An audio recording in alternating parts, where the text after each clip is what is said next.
सेबी ने हाल ही में गोल्ड और सिल्वर ईटीएफ की प्राइसिंग को और अधिक सटीक बनाने के लिए एक महत्वपूर्ण प्रस्ताव दिया है। Securities and exchange board of India ने एक्सचेंज ट्रेडेड फंड्स की प्राइसिंग के नियमों में बदलाव का प्रस्ताव दिया है। इस प्रस्ताव का मुख्य उद्देश्य ईटीएफ की बाजार कीमत और उनकी वास्तविक एसेट वैल्यू के बीच के अंतर को खत्म करना है। वर्तमान में ये ईटीएफ 2 दिन पुरानी कीमतों के आधार पर ट्रेड होते हैं, जिससे भारी अस्थिरता के समय निवेशकों को नुकसान की संभावना रहती है। गोल्ड ईटीएफ और सिल्वर ईटीएफ के लिए फिक्स्ड प्राइस बैंड पूरी तरह हटाने का प्रस्ताव है।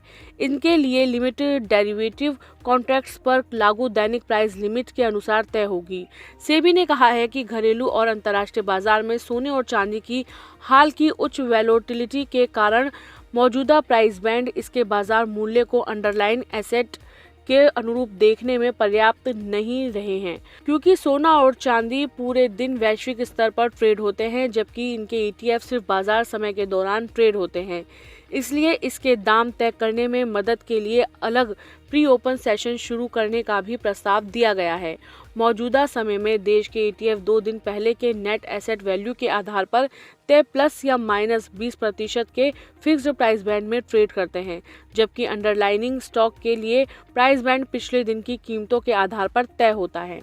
सेबी ने कहा है कि यह फिक्स्ड बैंड अंडरलाइनिंग एसेट की वॉलेटिलिटी को सही तरीके से नहीं दिखाता और ईटीएफ ट्रेडिंग रेंज जरूरत से ज्यादा बड़ी हो सकती है।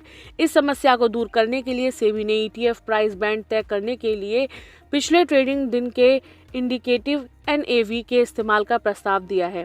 साथ ही फिक्स्ड लिमिट की जगह डायनेमिक प्राइस बैंड लागू करने का सुझाव दिया गया है। सेबी का यह कदम गोल्ड और सिल्वर ईटीएफ को अंतर्राष्ट्रीय बुलियन मार्केट की वास्तविक कीमतों के अधिक करीब लाएगा। वर्तमान T2 प्रणाली के कारण जब वैश्विक बाजार में सोने चांदी के दाम तेजी से गिरते या बढ़ते हैं, तो भारतीय ईटीएफ अपनी पुरानी सीमा में फंस जाते थे, जिससे निवेशकों को सही कीमत पर बाहर निकलने या खरीदारी करने में दिक्कत होती थी। डायनेमिक प्राइस बैंड और प्री ओपन सेशन के लागू होने से न केवल कीमतों का सटीक पता चलेगा, बल्कि ईटीएफ की लिक्विडिटी भी बढ़ेगी। यह सुधार भारतीय कमोडिटी ईटीएफ बाजार को वैश्विक मानकों के सामने खड़ा करेगा।